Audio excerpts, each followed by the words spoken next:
Olá, minha amiga, meu amigo. Hora do nosso encontro nesta quinta-feira, 16 de outubro. Foi no 16 de outubro de 1979 que o cardeal polonês Józef Karol Wojtyła foi eleito papa. Adotou o nome de João Paulo II. Recém tinha morrido o papa mais rápido,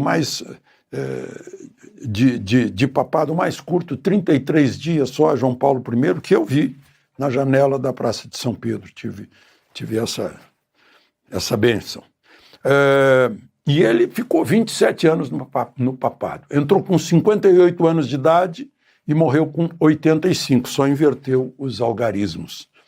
Ele fez de tudo, né? Foi goleiro de futebol, ele foi soldado na Primeira Guerra, na Segunda Guerra foi atropelado por uma viatura da Wehrmacht, foi socorrido pelo oficial alemão, foi arcebispo de Cracóvia e combateu o comunismo na Polônia e no mundo, foi o fator mais importante de desintegração da União Soviética e promoveu o ecumenismo, primeiro dentro do próprio cristianismo, né, entre os católicos ortodoxos, a Igreja Oriental, a Anglicana, os luteranos, mas até com o Dalai Lama foi visitá-lo 8 vezes.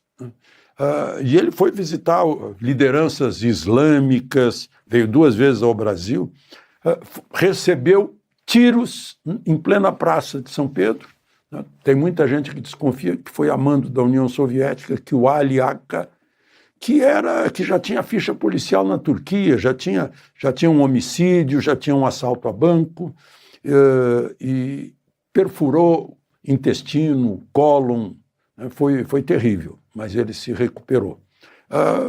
Ele não só jogava futebol, como era um bom esquiador, remador, né? Tinha uma compleição física muito boa, se recuperou.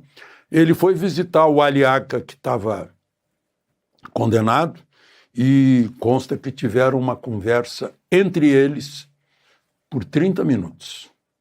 Muita gente supõe que Akka contou quem foram os mandantes, né?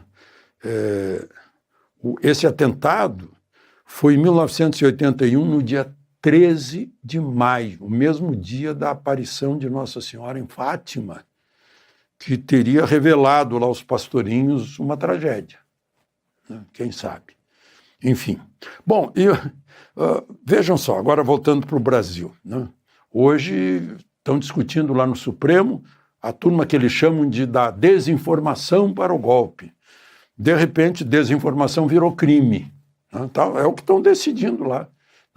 Tem que alterar o Código Penal, tem que fazer. Você vai encontrar isso na Gazeta do Povo, a informação que não é tendenciosa pró-governo ou pró-Supremo, é informação isenta, né? Como deve ser o jornalismo.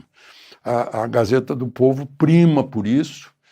Eu encontro sempre a boa informação na Gazeta do Povo. Eu estou lá também com os meus comentários, os meus artigos diários, enfim. E ela está fazendo agora, aproveito, está fazendo uma oferta de R$ 1,90 por mês pelos próximos 6 meses, podendo cancelar quando quiser, se quiser, né? Gazeta do Povo já tem uma longa tradição centenária e isso significa credibilidade e confiança. R$ 1,90 por mês, olha aí, se você estiver interessado, está lá no gazetadopovo.com.br/Alexandre Garcia, ou você põe aí no QR Code, né? Ou seja, menos de R$ 2,00 por mês pelos próximos 6 meses, dá acesso a todo o excelente conteúdo da Gazeta do Povo, que não depende de verba do governo, mas depende dos assinantes, né? Isso é fundamental para a independência de um órgão de informação no momento em que a gente corre o risco de mais um tipo de censura, inventando jurisprudência sobre desinformação, né? A opinião contrária é chamada de desinformação em geral. Mas vamos aos assuntos de hoje. Lembre-se de se inscrever aqui no canal, se ainda não fez isso, e ao final de deixar o gostei ou não gostei.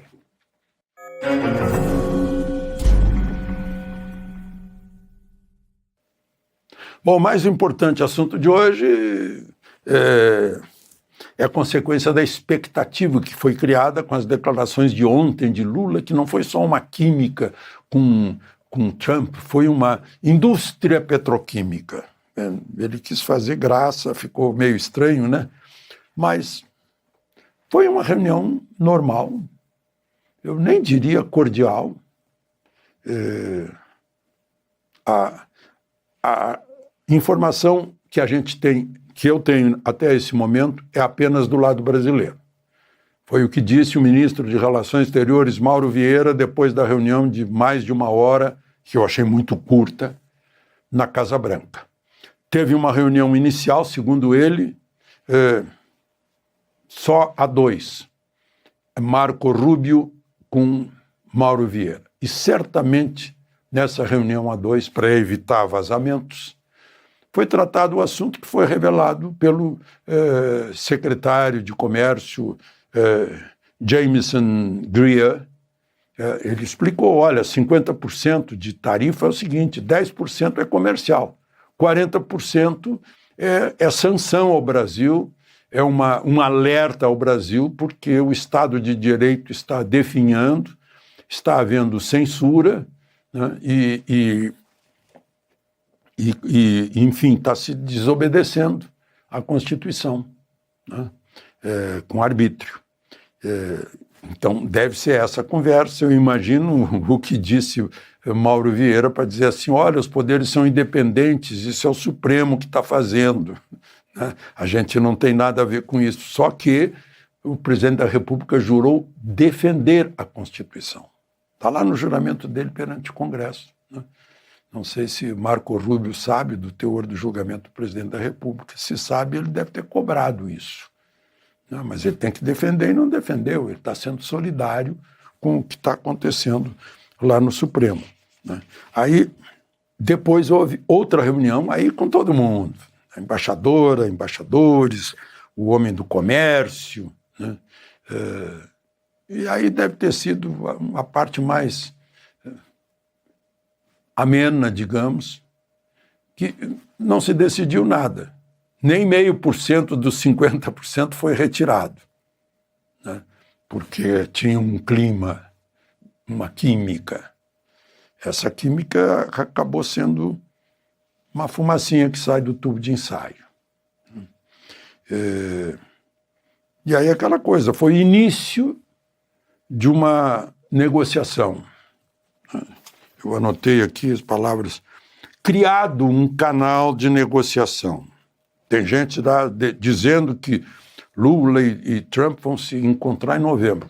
Ele não disse isso. Ele disse que isso é desejável que os presidentes se encontrem, né? Mas criou-se um canal de negociação e nada mais. Então, acho que foi como se criaram uma expectativa, eu não criei, criaram uma expectativa de otimismo, né? Frustrou. Fizeram uma viagem até Washington para isso. Bom, já que eu falo em Estados Unidos, o Elon Musk, um bilionário, disse para a brasileira americana Flávia Magalhães que disponha dos advogados, de todos os advogados que ele recomendar e pagar. Ele paga. Ela tem um mandado de prisão do Alexandre de Moraes e se anunciou que havia um policial federal por lá monitorando as atividades dela. É por crime de opinião ou crime político, pelas coisas que ela disse na rede social. Ela é americana,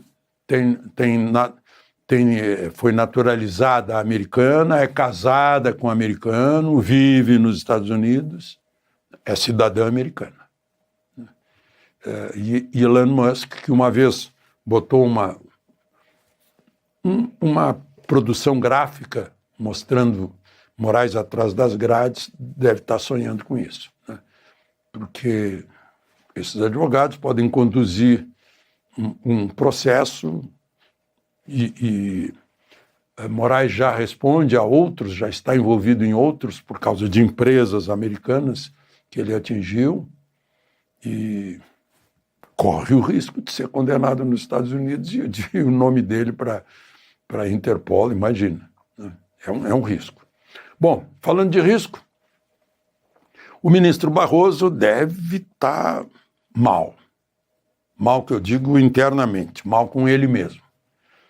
Tem chorado bastante, né, nos discursos, a gente viu em público.